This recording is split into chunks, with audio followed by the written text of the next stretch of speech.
You know what is something that I see a lot in my feed? Well, maybe not a lot, but fairly frequently I see the people I watch, the people who debunk various pseudo-scientific arguments and like flat earthers, conspiracy theorists, and Christian apologetics. I see them fairly frequently respond to unanswerable questions for atheists, and these questions are usually pretty stupid. I always wanted to try and answer these questions because they're very frequently very easy to answer. And to my surprise, actually finding videos on that that don't have like 20 views altogether are surprisingly hard. I don't know where you guys find this, but I did find a channel that has done several videos on that, and I have watched a little of the videos, a little of the future questions that he asks. But I wanted to start from the beginning, from his I think this is his first video on the topic. Maybe I will just go on and respond to all 3 videos right now. But I wanted to respond to these questions and just to show you just how easy answering those questions usually is. So, without further ado, let's go. The worldview discussions space can be so combative. And when atheists and Christians I wonder why it can be so combative. Like, maybe it's because the Christian right is actively trying to suppress free speech and is actively trying to instill a Christo-fascist dictatorship? Maybe? Could that be? Who knows? Of questions that they don't think the other side can answer. Those questions usually aren't genuine. I've never made a list like that, although I've responded to some. Here, I hope my atheist interlocutors will consider these questions deeply without giving glib answers. These aren't meant to be gotcha.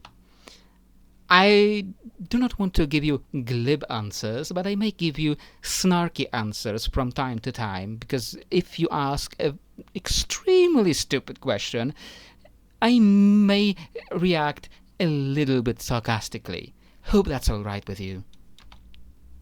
Questions, though I'm not asking for no reason. I expect you will have answers, and I want to hear what the most sincere among you have to say.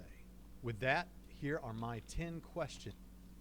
At least you do know that we do have answers, and I'm not like one of the people that I have seen who just go 10 questions, 100 questions atheists can't answer. For atheists. What facts about reality that you and I agree are real facts about the way the world is does your worldview account for, but my Christianity doesn't account for, or at least doesn't account for well? And for those of you that would point out atheism isn't a worldview, I'm talking about your worldview that includes atheism. I can't think of any. Christianity accounts for evil, suffering, the existence of other... Christianity doesn't account for any of those things. Your answer, there is no single answer among Christians. There is no single answer to the problem of evil. There are dozens of different Christian denominations, and each and every one has maybe not each and every one, but most of them have different answers to the problem of evil. Some Christian denominations would tell you that God pre-designed evil, that he wanted evil to be a test for humanity. Some would answer you that Satan just defies God, and that's why, despite God being allegedly all-powerful and all-knowing, Satan can still defy him. There is no accounting for the problem of evil or the problem of suffering in Christianity. You do not have an answer to the problem of suffering, because if God is all good and all-knowing and all-powerful, how is there suffering? Just how? Either he wants you to suffer and then he's not all good, or he can't do anything about that suffering and he's not all-powerful, or he doesn't know that you're suffering and he's not all-knowing. The Christian God cannot answer the problem of evil or the problem of suffering. So this is already one thing that your worldview cannot account for. A thing that you claim it does account for. Religions, including supernatural events in those other religions, science, and differences among different denominations of Christianity. But I can think of many things that the most common worldviews that include atheism don't answer as well as I think Christianity does. Like universal supernatural claims. There are no universal supernatural claims. There are some people who have supernatural claims who are usually, 99% of the cases, either proven bullshit or they are so far removed from our present that you can't really conclude anything about them, because how do you dispute that the guy in the Arabian Peninsula in the 7th century stood on a rock and flew up to heaven? How do you dispute that? We don't have any evidence from that time because it's been 1400 years ago, so we can't really debunk that because we don't know all the details that we need to know. But we can probably pretty safely say that standing up on a rock and suddenly flying up into the sky is probably extremely unlikely. I know that is a Muslim thing, not a Christian, and you appear to be Christian. You just quoted Christianity a couple of times, but it's a supernatural, what's something you would call a universal supernatural claim. No supernatural claim is universal. Some are just undebunkable by the virtue of being super old. Universal religious experiences, free will, morality, near-death experience. How does how does Christianity account for morality? How does atheism cannot account for morality? Morality is just a set of rules we set upon ourselves to make the society work. It does not require God for anything. It's just a set of rules that we agreed that would make society work better, because if we started murdering each other, just murdering each other, the society would not work. And that's where morality comes from the necessity of a functioning society. Is beauty, the rapid expansion of the earth. What do you mean beauty? Beauty is even the saying. Beauty is in the eye of a beholder. Everyone thinks beauty is something different.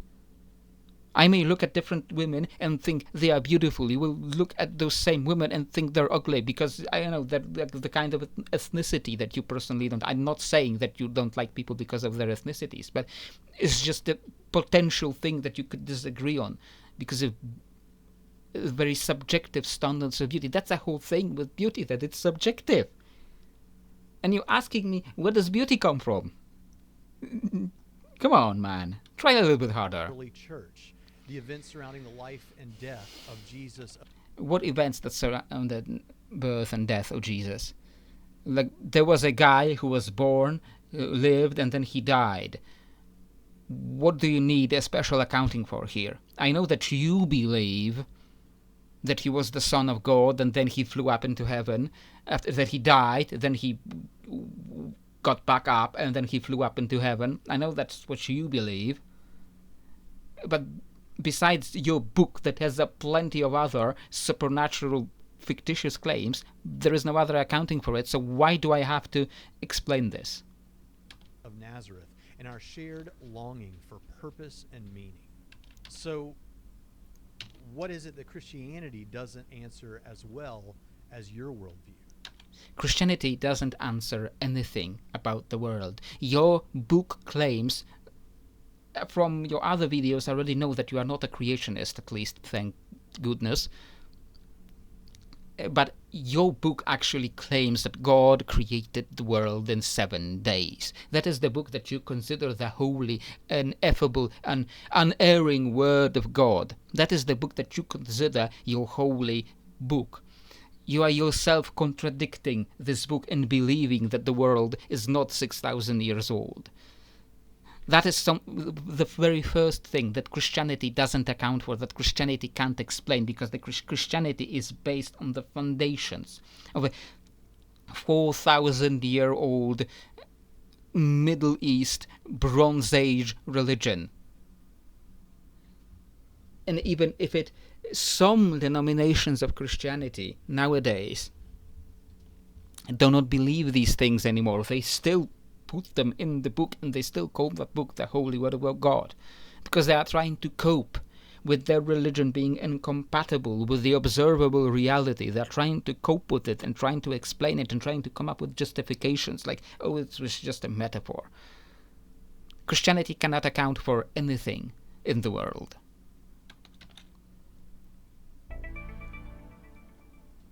If your definition of atheism is merely that it's a lack of belief in God and you're just waiting to be convinced, but then you speak of him as though he's in some way synonymous with Santa Claus, the Easter Bunny, or fairies, doesn't that at least send the message to your listeners that you actually believe that there is no God? After all, these are entities and beings that you likely believe do not exist. And if your response is that you merely lack a belief in Santa Claus and don't actively believe that he does not exist, doesn't that sound a little disingenuous, honestly? I cannot speak for all atheists everywhere, but I cannot say with absolute certainty that there is no God of any form. I cannot say that with any real certainty. But what I can say with certainty is that there is no Christian God. There is no God as is presented in the Bible or as he is presented in the beliefs of modern Christians. I can say that with certainty because that God is inconsistent with the observable reality. There could be, in theory, somewhere out in the universe, on some alien planet, several galaxies away from us, there could be a being that is practically immortal, doesn't age, a being that has considerable power, perhaps through just evolving into a form that has greater abilities than that of modern humans. And perhaps that being is actively worshipped on the world he is from. That being would fulfill some definitions of a god. So there could be, in theory, some kind of quote-unquote God. But your God, Christian God, definitely does not exist because he is logically inconsistent not only with the observable reality, he is logically inconsistent with itself. Because the triomni God that Christians claim to believe in cannot exist, because you cannot be all-knowing, all-good, and all see in the world that we see in front of us.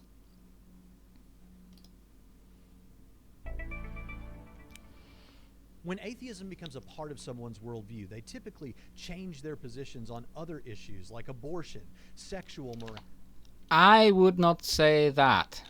morality, and a number of other things. I actually have several videos of well-known atheists saying that there's nothing wrong with prostitution, that they... What's wrong? What's inherently wrong with prostitution? There is a problem with prostitution in the form that, by large, it is rife with abuse.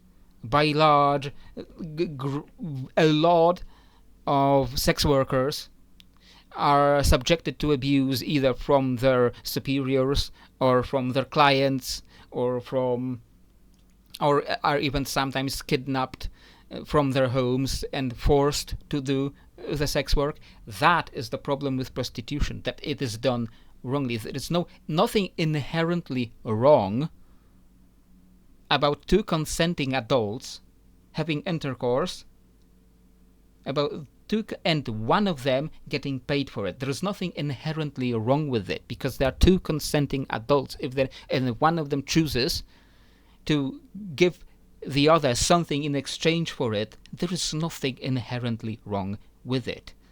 And I never believed that. Even when I was considered myself a Christian many years ago, I still didn't believe that there was anything inherently wrong with that.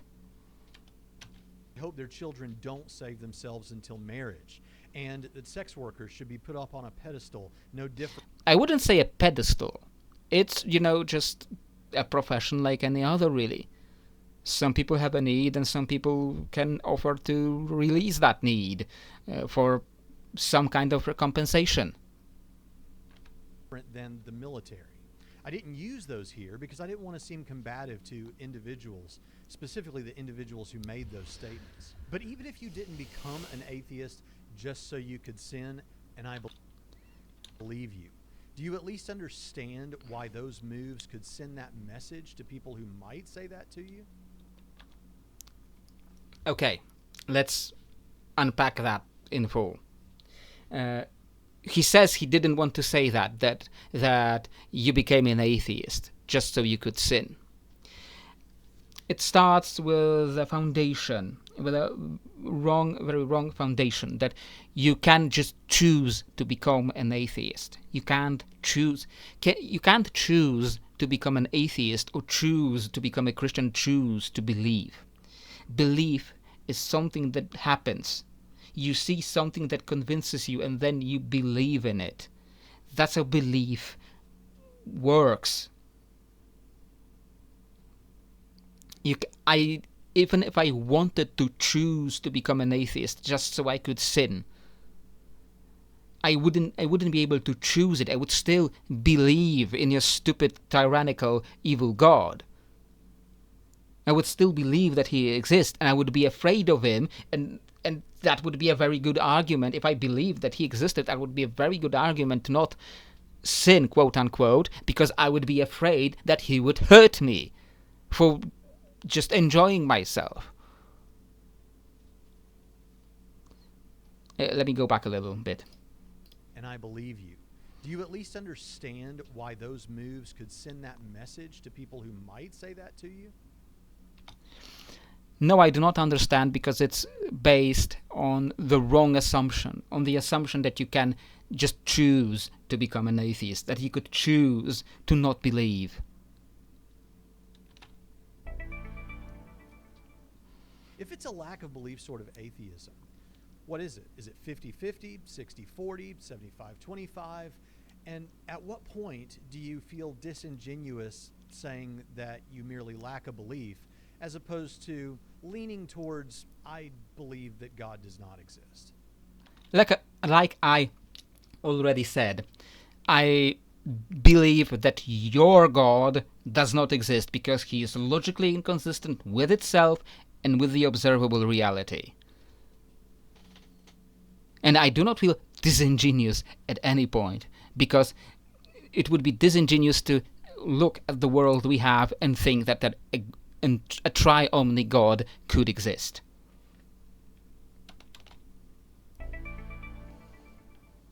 Now, I know we've all got our talking points, but I want you to struggle to be as sincere with yourself as you can right now. Doesn't it bother you a little bit that when we come to talk about the origins of the universe, and if there's a multiverse, the origin of that too, that the only real options you've got besides God is a past infinite universe, which is impossible, or quote needed, the universe coming to exist uncaused out of nothing, or something far less clear than even those? It seems that for any worldview that includes atheism, there's a massive blind spot when it comes to the origin of the universe. Mainly because atheism by itself does not preclude anything. Just being an atheist doesn't mean you believe in the scientific explanations of the universe. Usually you do, because these two things usually go together, but atheism by itself does not ask those questions, so it doesn't have to answer those questions. Atheism just looks at the world that we have and sees, that doesn't make sense. And all the attempts to try and circumvent that problem seem desperate and at least far less likely than theism. But I am no scientist. But as I often say in these kinds of situations, in these kinds of questions, I do not need to be an expert cook to know that the food is spoiled. I do not have exact scientific answers for the origin of the universe. I have read the physics, the theoretical physics explanations of the Big Bang and the whole process of how the universe expanded from there. And I look at that explanation and that makes sense to me because it all flows logically from one to the other. Meanwhile, your explanation is there was a dude there was a dude, and this dude said, just said, "Let there be light," and it's now we have things. That's it. That's your explanation.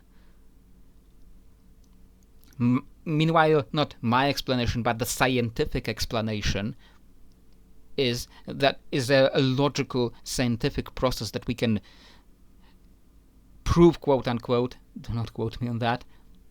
A scientific process that we can infer with consistent mathematics and consistent physics that are consistent with the observable universe. My question isn't just what do you typically say about this, because I'm well aware of the responses. My question is simply this. When you step away from the debate mode that it's so easy for us all to get into online, doesn't this issue destabilize you a little bit?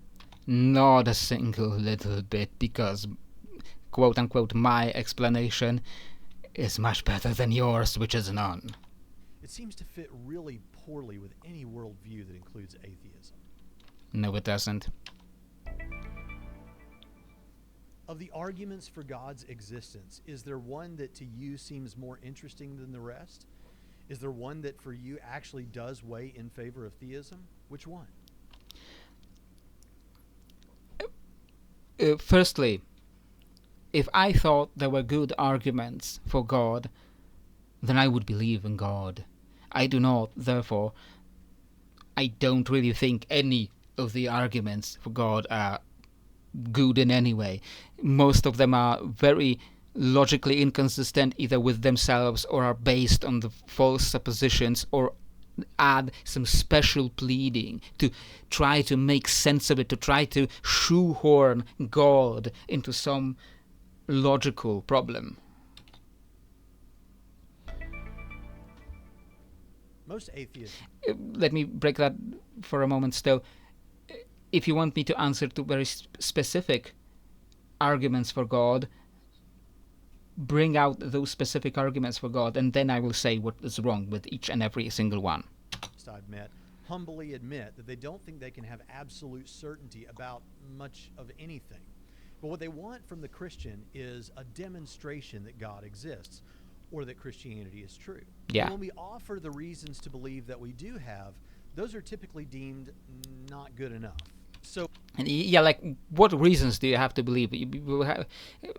I should let you explain, but yes, that's how belief goes. What sort of evidence, if any, would be enough to convince you? What evidence would be good enough to convince me that God exists? God,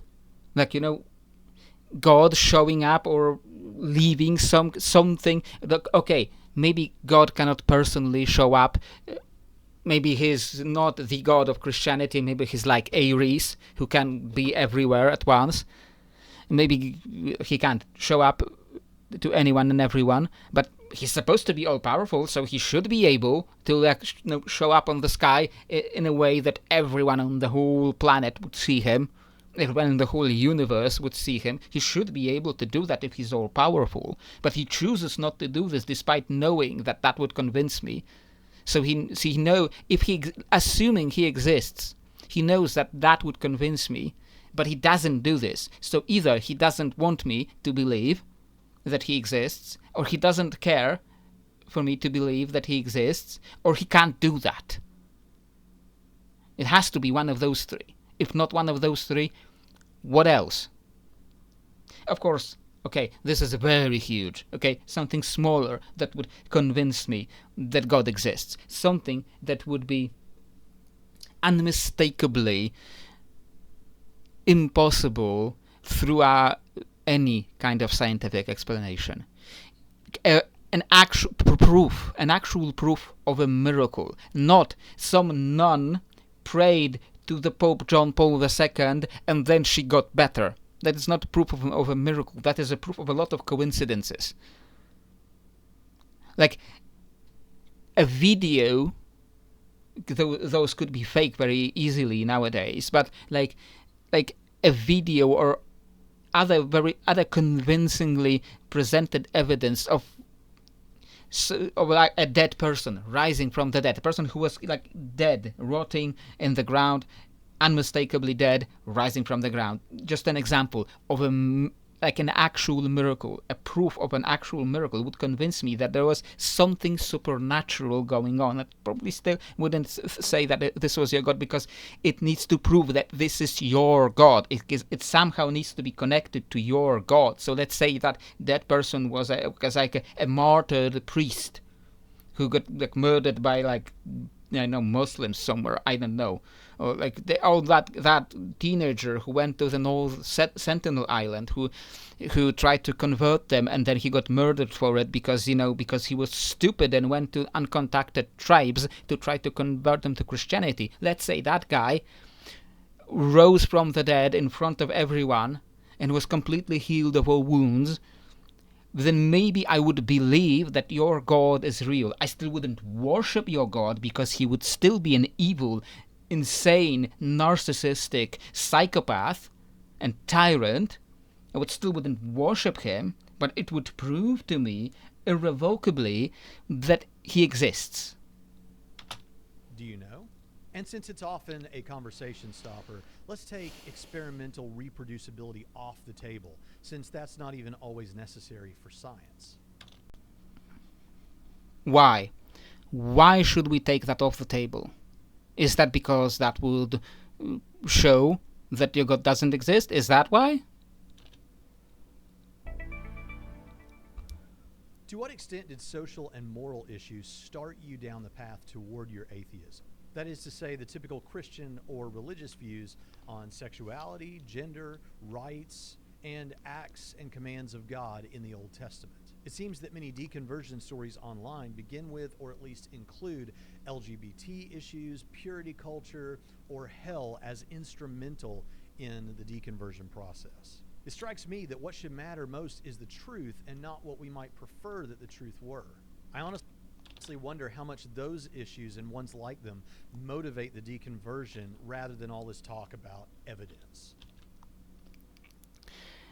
A lot of my deconversion process started because I saw just how bad and oppressive religions like Christianity really were.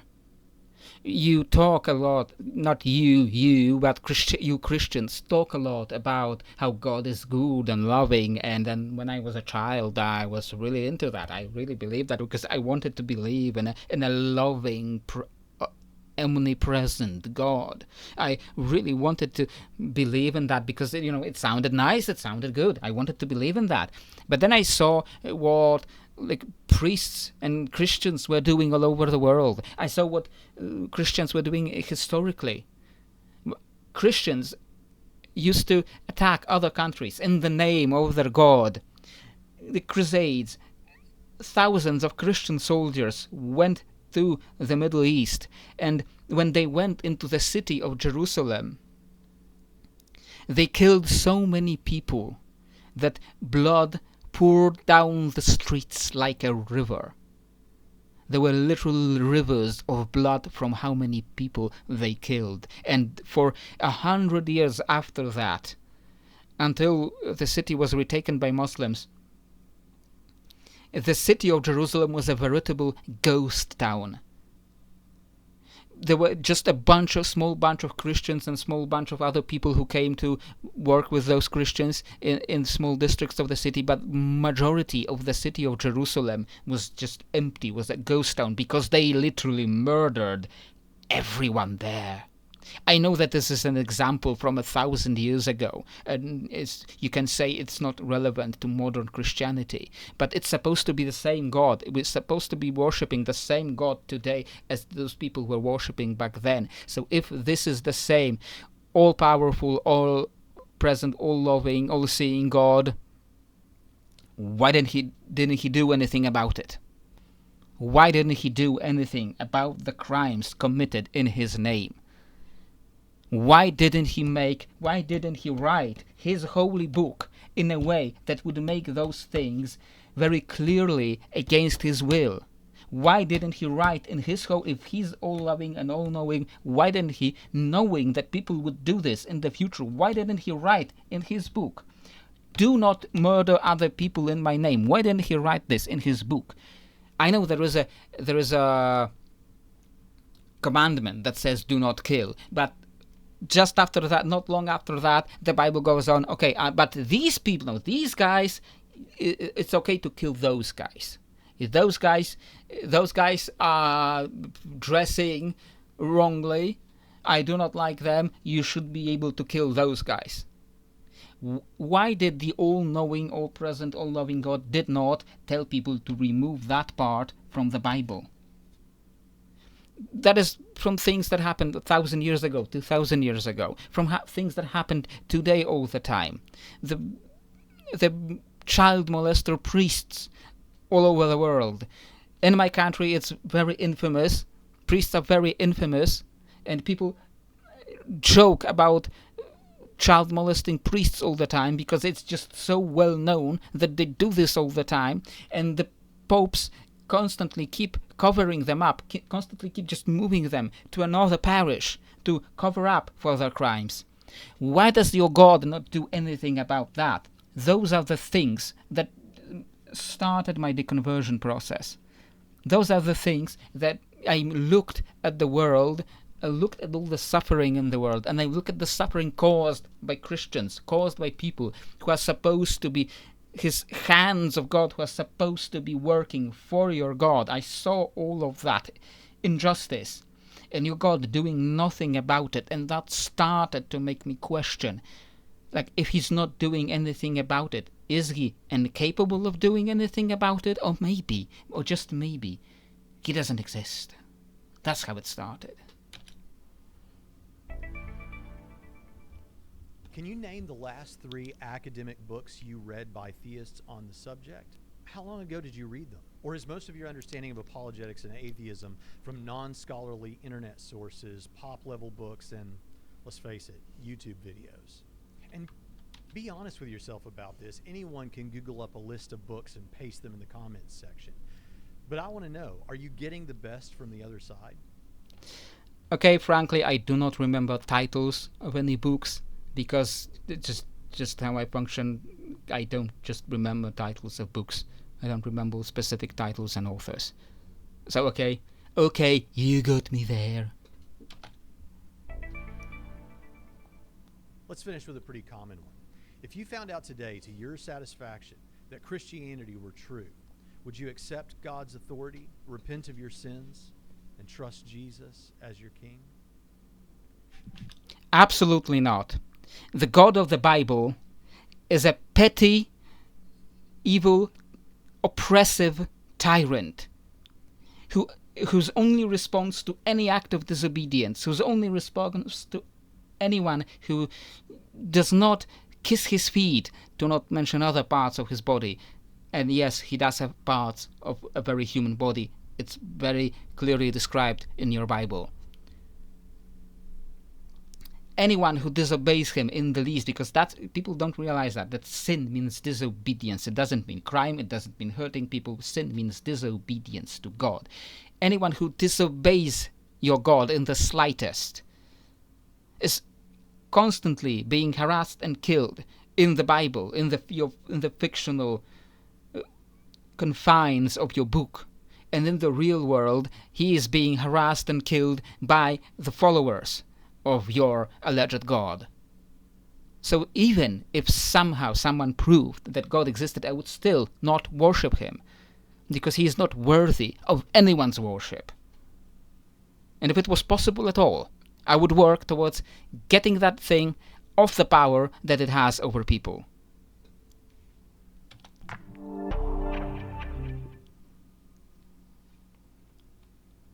Now maybe we should do the second one. We should do the next video. Let's just proceed and answer all of the questions he had for atheists, and see if these questions are any better.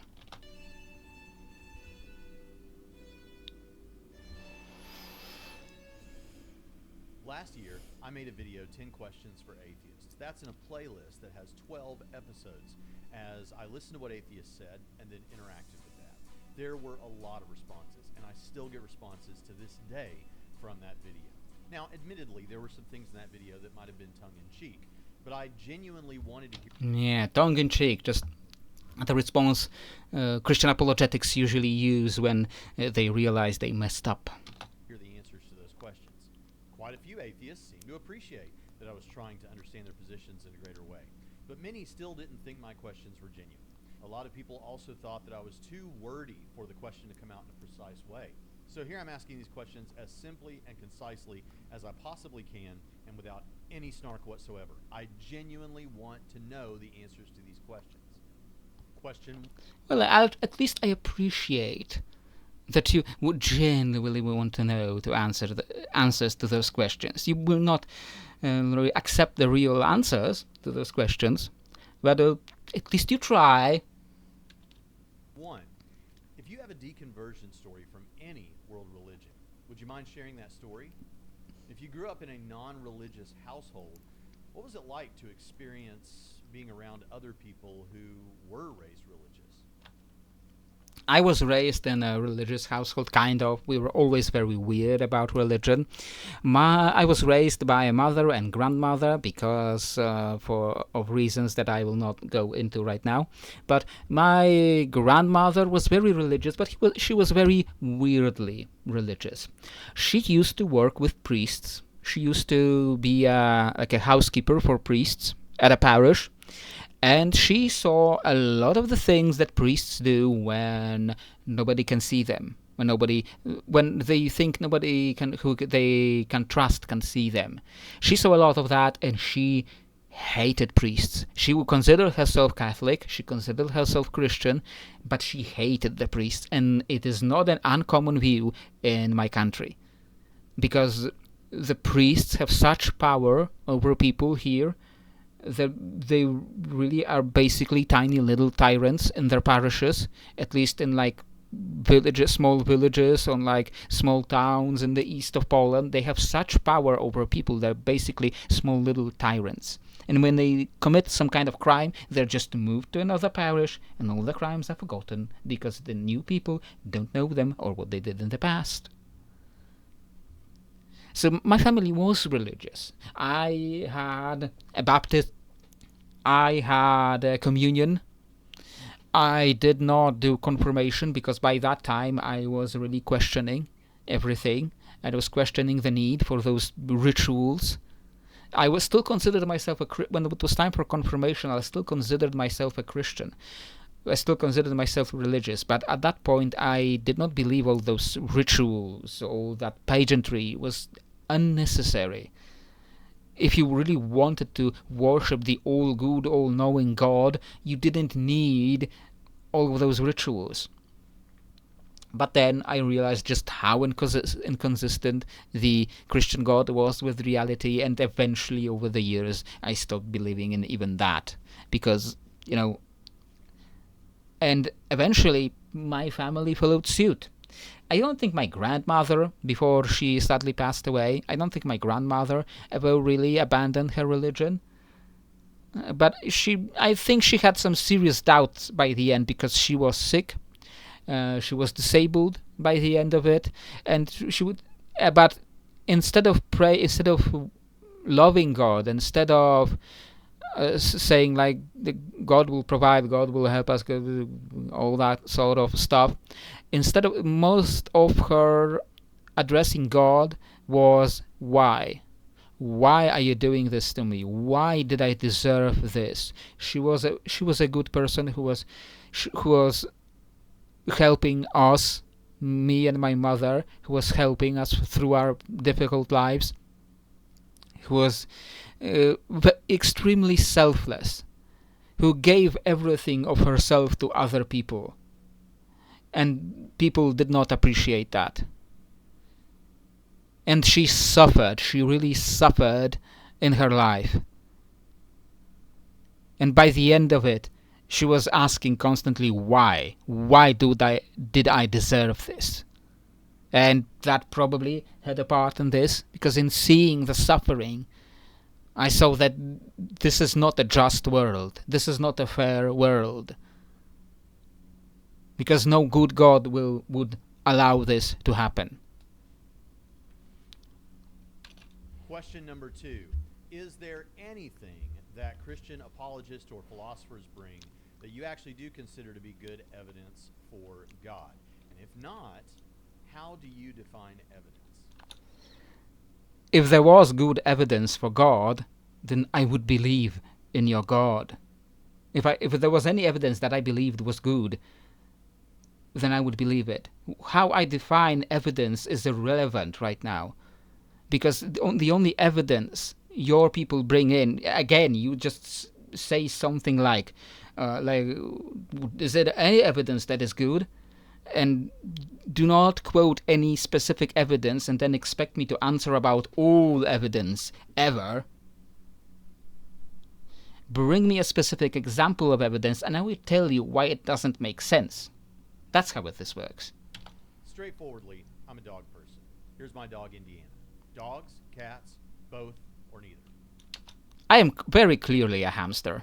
Did Jesus exist as a single historical individual? And if so, how reasonable do you think it is for people to hold the position that Jesus did not exist? This is a whole academic debate. This is a whole big debate among the academic circles, and I know that the current academic consensus is that Jesus did exist, a historical Jesus did exist, but I do believe that this is simply a bias caused by those scholars being either Christians or being raised Christian. So the whole field is strongly biased towards the Christian answer. But I do believe that there must have been some guy in ancient Judea 2,000 years ago. There must have been some guy who inspired this. Like if you read about the history of Paul, so-called Saint Paul, if you read about his history, at one point he goes back to Jerusalem or Judea. He goes back to talk to James, brother of Christ. He goes back to talk to James, and that talk did not go very well. So I do believe that Paul, when he says that he went to see James, so if James existed, if Paul existed, if James existed, there must have been some guy called Yehoshua who lived in ancient Judea, whose actions inspired the idea of Jesus we have now. Of course, that guy did not walk on water, that guy did not turn water into wine. Can Jesus walk on wine? Anyway, there must have been a guy who, of course, he didn't, if he got killed, he didn't raise up from the dead 3 days later and didn't shoot up into heaven. But there might have been one of many, many preachers in Judea at the time who inspired the ideas that blossomed later into Christianity. Of your Christian friends and family members, which one would stand the best chance of convincing you or persuading you than the others? Even if you think none of them stand a chance, some stand more of a chance than others, right? Who would that be and why? It's not about a specific person. It's about what they would say. It doesn't matter. My mother is no longer a Christian. My mother also considers herself an atheist these days. But like the other family is rather distant. So like, I don't know. Like friends, I don't have a lot of religious friends either. But if it was like a close friend, it was like if my father came up to me tomorrow somehow. If he came up to me tomorrow somehow and he like started shooting me with the evidence for God, it doesn't matter if it was him saying it. It doesn't matter if it was the close friend that I have in the same city, one of the last people that I still keep up with from like school, university times. If he came up to me, he's not Christian really either, but it doesn't matter who brings me the evidence. It matters what the actual evidence says. It's not about the person. It's about what they are saying. What's your favorite film or television series? Extremely irrelevant, just like the dog or cat person question. I don't know why that is even here. Like, are you pretending you want to get to know us better?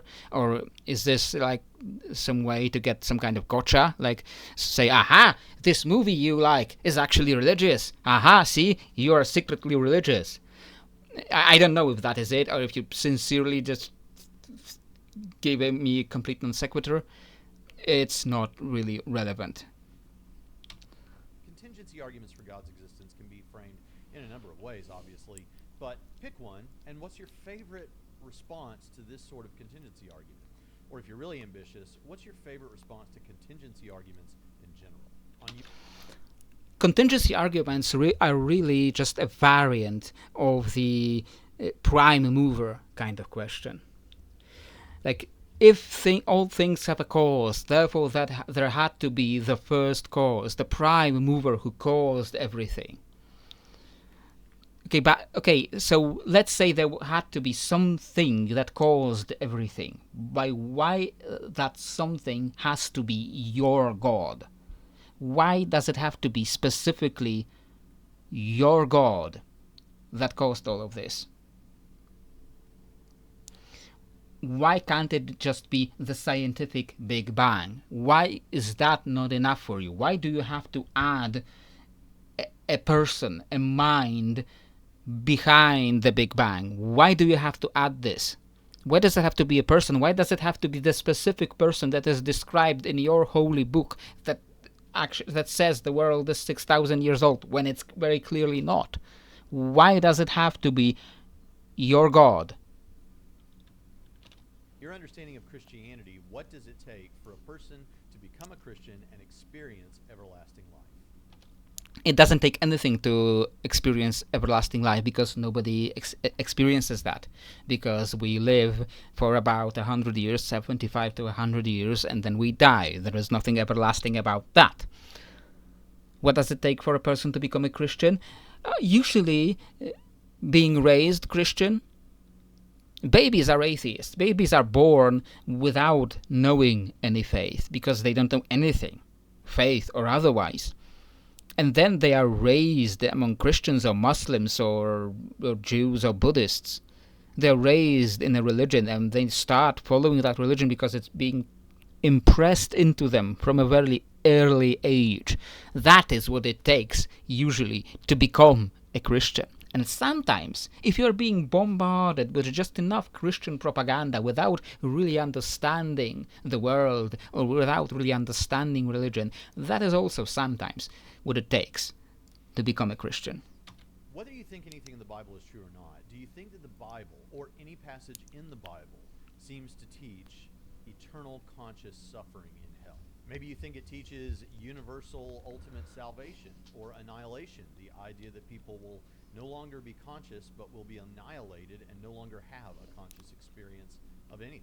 And I should say, I'm partly asking that question because a friend of mine, Chris Date at Rethinking Hell, would be happy to have a discussion or a debate on the subject of whether any Bible passage teaches eternal conscious torment. That is also another extremely irrelevant question. What I know or do not know about what your Bible says is irrelevant to my atheism. That is a question for you. What do you think the Bible actually says about hell? I don't know what you believe about hell, but what I do know about what the Bible says about hell is that it doesn't say a whole lot. There are some scattered mentions that Christians have interpreted to be about hell, but the Bible actually doesn't talk about hell. It's an extremely unbiblical idea that really arose in later centuries. I know that much. So what do you think the Bible says about hell? That is a question for you, not for me. What do you think is the most dangerous or problematic issue that theologically conservative Christians hold to?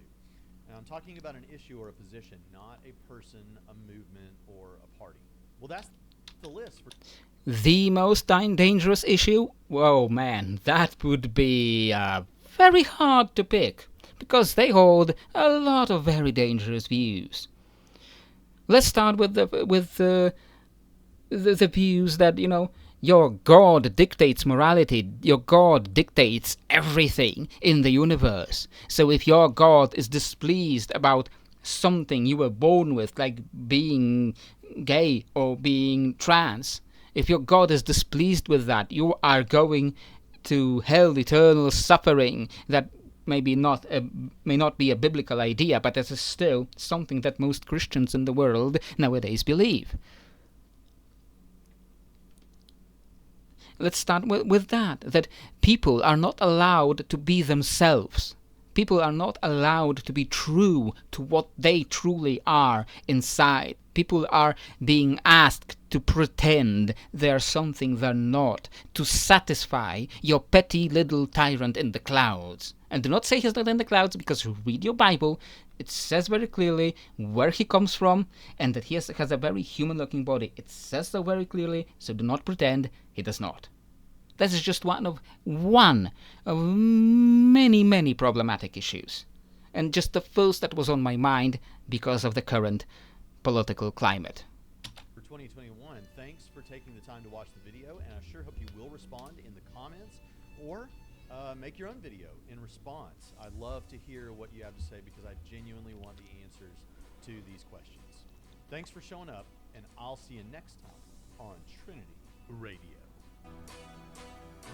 And this time, he has only 5 questions, and I couldn't pause it quick enough, because he doesn't have an intro this time around.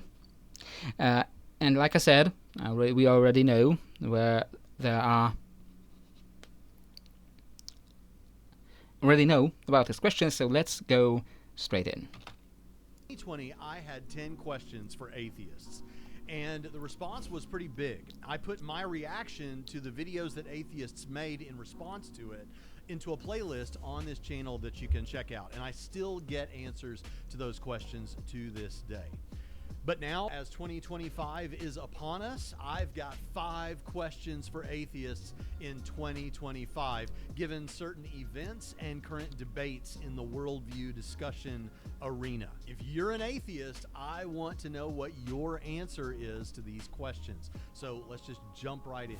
Question 1. Cameron Bertuzzi over at Capturing Christianity recently caused a lot of controversy by saying he no longer takes atheism seriously. The reason why I don't take atheism seriously any longer is because even if we accept the atheist's strongest argument, it still wouldn't prove atheism. What do you mean it doesn't improve atheism? Why does it have to improve atheism? What kind of question even is that? Perhaps I lack more context, because he just posted a very short clip cut out of his friend's video. What does it have to improve atheism? We have these really powerful arguments, at least from our perspective, on the theist side, like arguments from fine-tuning. No, you don't. The fine-tuning is no argument. There is no fine-tuning. You ever heard about the anthropic principle? It's like that story about a puddle, not the dog, the water thing. A puddle that wakes up and sees, wow, this hole in the ground is shaped perfectly for me. It must have been made just for me. We are that puddle. The whole vast universe around us, 99.99999% of the universe, would kill us instantly. But we happen to live in the very small, very tiny speck of dust that is good for us. Why do we happen to live in that tiny speck of dust? Because we adapted to it. We were shaped by that environment. Once the incredibly improbable thing, such as the evolution of life, happened, once it started, once life formed out of a biogenesis, once life formed and started to happen, it just started running and started adapting to the environment. The environment wasn't created for us. We shaped ourselves. Our ancestors shaped themselves to the environment they lived in. You are taking that whole thing to make arguments to fine-tuning. You take that whole process, you invert it completely and take completely reversed conclusions. The universe wasn't made for us. We made ourselves fit the universe. And yes, I said that this is incredibly improbable. Biogenesis might be incredibly improbable, but you have to consider just how incomprehensibly vast the universe is. It's so vast that even such improbable events eventually happened. The universe is supposed to be at least 13.9 billion years old. Life on Earth is about, if I recall correctly, about 3.8 billion years old. It took over 10 billion years for life to rise on, as far as we know, one planet. Yes, it is incredibly improbable, but the universe is so vast and so old that even such improbable things eventually happen. There is no fine-tuning. We adapted into the world we happened to spawn in. But yes, there are arguments on the other side that are meant to show that it's unlikely God exists, or that God does not exist, like arguments from evil or divine hiddenness arguments. And so this puts us in an interesting spot. We've got arguments for and against.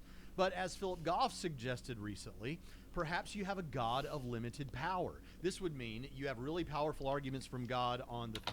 If your God has limited power, either how is he God, or he's not the God of your Bible, because your Bible says that your God is all-powerful. So if he has limited power, if he has such a limited power that he can't stop evil in the world, that he can't stop people who worship him from committing evil acts in his name, then how is he God? You know what I mean? Theist side, like the fine-tuning arguments, but then the arguments from evil and divine hiddenness no longer become powerful arguments for atheism. Instead, what they are arguments for a limited God, but not arguments for no God. And so there's no reason to take atheism seriously, someone might decide. So the question is Cameron wrong? And if so, why is he wrong? I have, in the previous parts, in my responses to the previous parts, theorized the existence of some alien creature somewhere that could fit some definitions of a god. And sure, that kind of thing could perhaps put some kind of limited quote-unquote god could maybe exist somewhere, but he is not your God. He is not the Christian God, the God that you are arguing for, because that God is inconsistent with the reality we have. Question 2. Some atheist creators seem to think that the recent presidential election was so important that it changes the way they should do things on their channels. Watch. Why do you think... This is where he gives us a couple of clips of other creators that I will not be replicating here because it's not necessary. I have probably cut those clips that he put in there.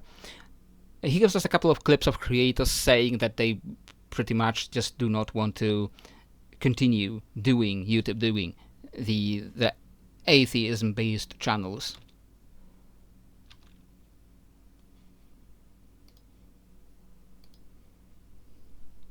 To stay focused on what I was doing, but I changed my mind. Why do you think that this election was so impactful to atheists in this way? What did it reveal about the culture? Gee, why do you think people would stop doing that? Like, maybe it's because people are afraid for their lives?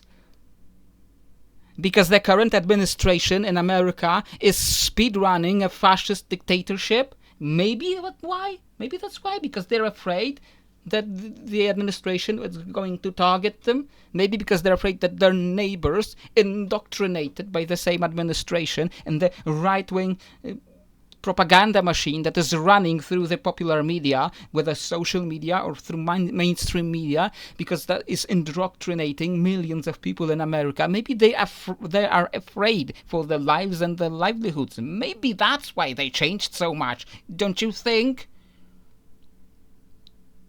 Like you say that these are genuine, these are not gotchas, these are genuine questions that you genuinely want the answers for. But when I see this question, and you fail to consider for a moment that people may be afraid for their lives because Christians have a proven track record of killing people they disagree with, because Christians in America are currently very hardly working to hurt people who disagree with them, because they are very strongly working to hurt the reproductive rights of women, who are very strongly working to stop trans people from getting the surgeries they need for their own health. When I see them working very hard to hurt people they disagree with, you cannot possibly conceive why people would want to hide from that terror. I started doubting whether these are really genuine questions you want answers for. Question 3. Many atheists are determinists, meaning that they don't believe in free will, at least not of the sort that many people think of when they hear the term free will. Are they? They believe that the past history of the universe is like to a billion trains of dominoes, or trillions of chains of dominoes, that result in the past history of the cosmos, the formation of your physical body, your past life experiences, your neural structure, and the firings of neurons in your brain. I don't see how that necessarily requires determinism in the future, but okay. That are your choices, but could not have been otherwise. On the other hand, maybe some atheists think that we have what's called libertarian freedom, the notion that whatever you ended up choosing, you really could have done otherwise. So here's my question. If you're a determinist, how do we hold people morally culpable for things they do that could not have been otherwise, given the history of the universe? And if it is the case that you believe in free will of the libertarian sort as an atheist, how is that possible without God? The question of what free will is a philosophical question that isn't really pertinent to atheism, and atheists can hold any of those views, and I don't know why that is a question for atheists at all. But the determinism of past events does not require that we do not have a free will.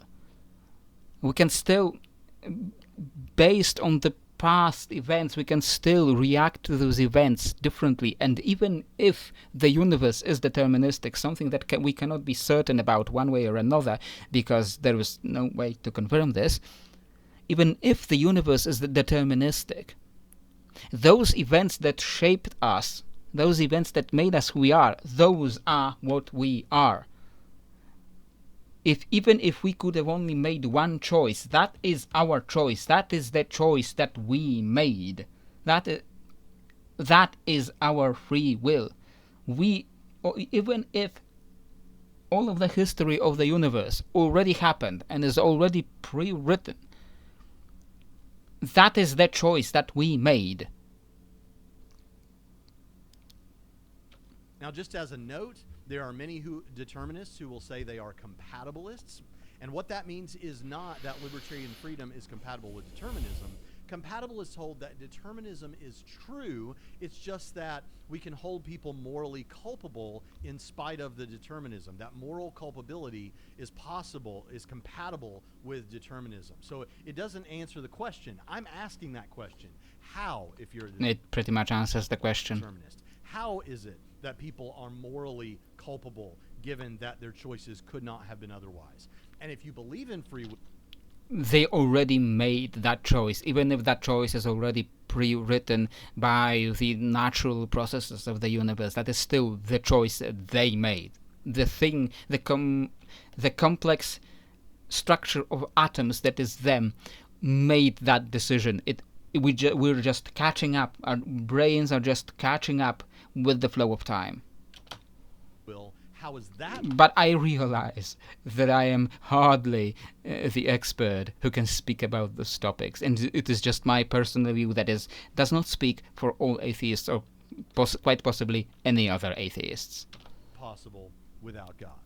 Number 4, Richard Dawkins has long been praised by atheists as one of the 4 horsemen of the new atheism. But recently he's caused some controversy with some comments about the trans debate. For many atheists, he's right about science when it comes to young earth creationism versus evolution, but he's wrong when it comes to this current cultural debate. Do you personally think he's right or wrong, and why? Now, for this... I never liked Richard Dawkins. I have to say this, and there were plenty of atheists who never liked him. I never liked him. One of the key things that I always quoted back to other atheists who did like him was there's something that other atheists praised him for, and I never could understand it. It was this video of a little girl coming up to Dawkins and asking him, "What if you're wrong?" And his answer wasn't, "Well, if I'm wrong, then I would do X, Y, and Z." No, he just went back and, "No, you. What if you're wrong?" If he couldn't even comprehend, he couldn't even process for a half a second the possibility that he is wrong. That was just the crown thing that I always quoted, that people somehow liked. Like someone made like an animation of that moment because they liked it so much. Like, the man proves that he is incapable of critically thinking about his own views, and making an animation of that moment, that is such a Christian moment, that is such a religious moment. So many atheists just pretty much praised Dawkins religiously, and I never liked him. And I always knew he was just a bigot that simply added one more religion to the list of things he's bigoted against, with a special focus on Islam. And he has recently started praising Christians, I don't want to say apologetics, but he started praising things that are Christianity is inherently decent, something like that, he said. There's nothing decent about Christianity of your holy book. The man was simply always a bigot that simply added another religion to things he is prejudiced against. And I always knew that, but most atheists didn't seem to realize that from my personal experience. Last question, there's a little bit of setup. Here's a quote from Robin Collins about the fine-tuning of the universe, and I'd like to know what your reaction to it is. Suppose we went on a mission to Mars and found a domed structure in which everything was set up just right for life to exist. The temperature, for example, was set to around 70 degrees Fahrenheit and the humidity was at 50%.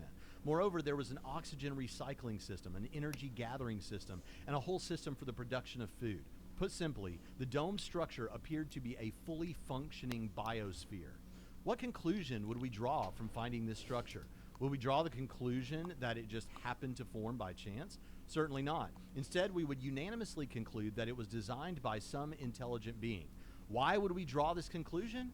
Because an intelligent designer appears to be the only plausible explanation for the existence of the structure. That is the only alternative explanation we can think of, that the structure was formed by some natural process, seems extremely unlikely.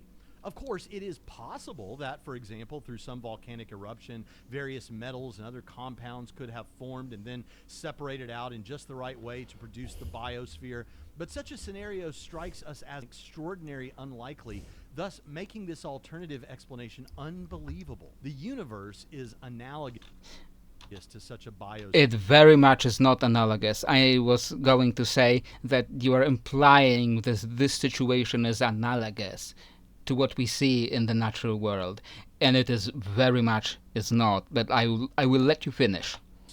According to recent findings in physics. Almost everything about the basic structure of the universe, for example, the fundamental laws and parameters of physics and the initial distribution of matter and energy, no, it's not balanced on a razor's edge for life to occur.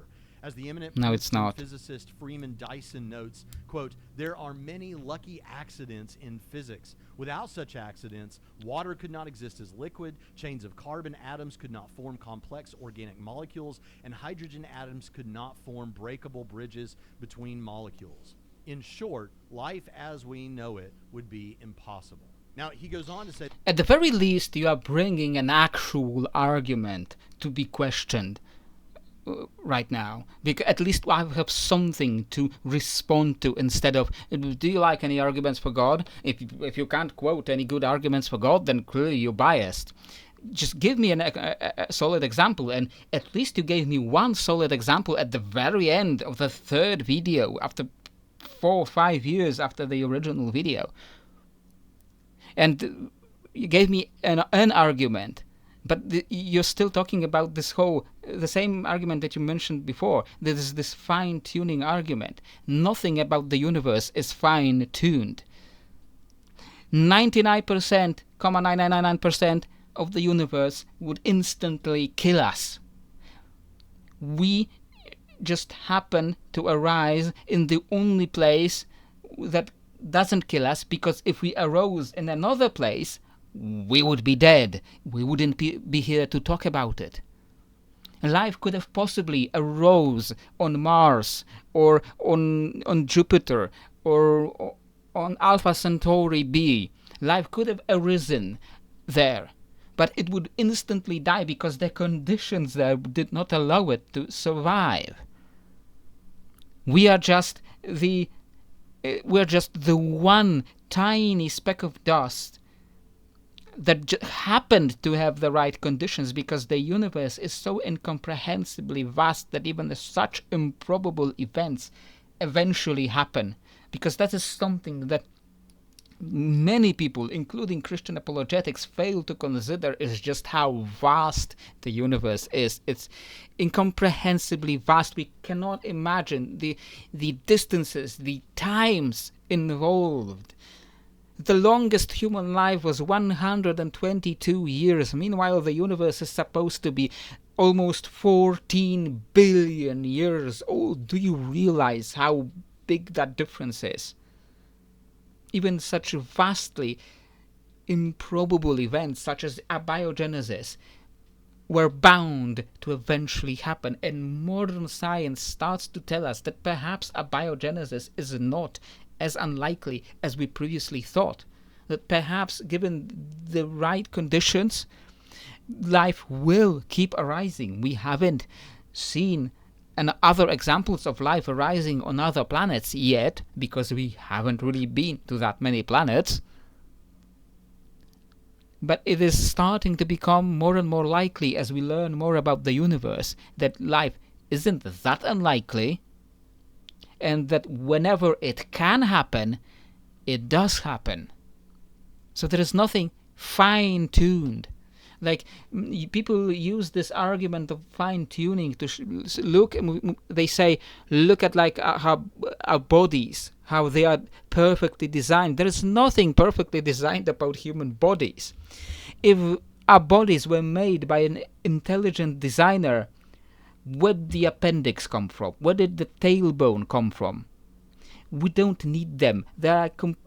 All they are for is to be problems for us.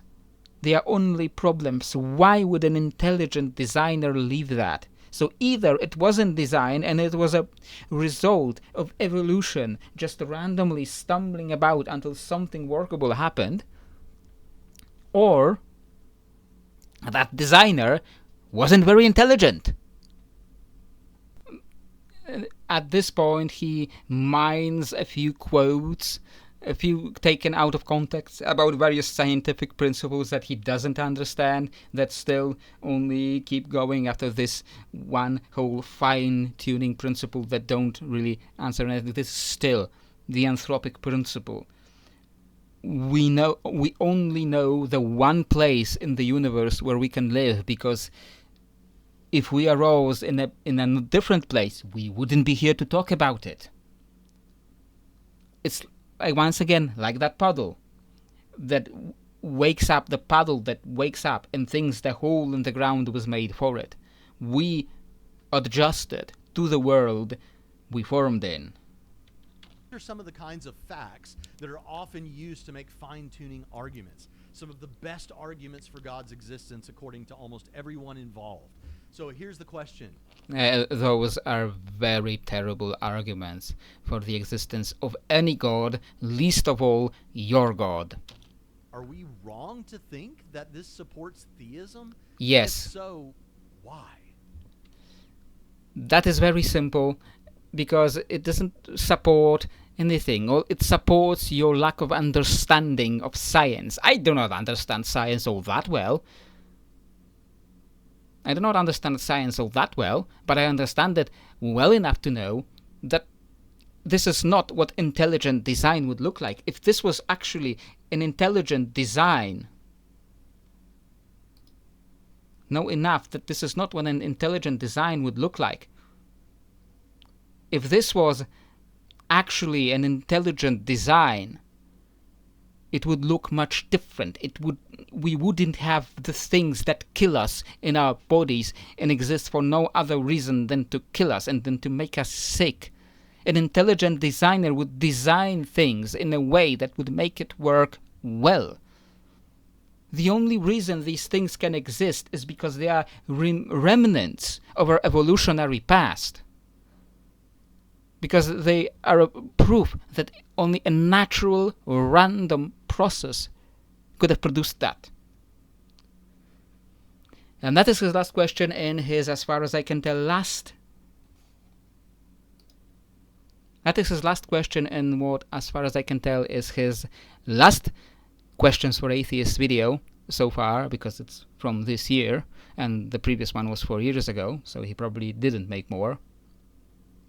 And I found his questions really underwhelming and really failing to understand very basic things, very basic responses. I haven't watched all the responses and his responses to the responses that he made, those playlists he talks about. I haven't watched all of those, but considering he is still sticking onto this fine-tuning argument, he probably didn't understand them either.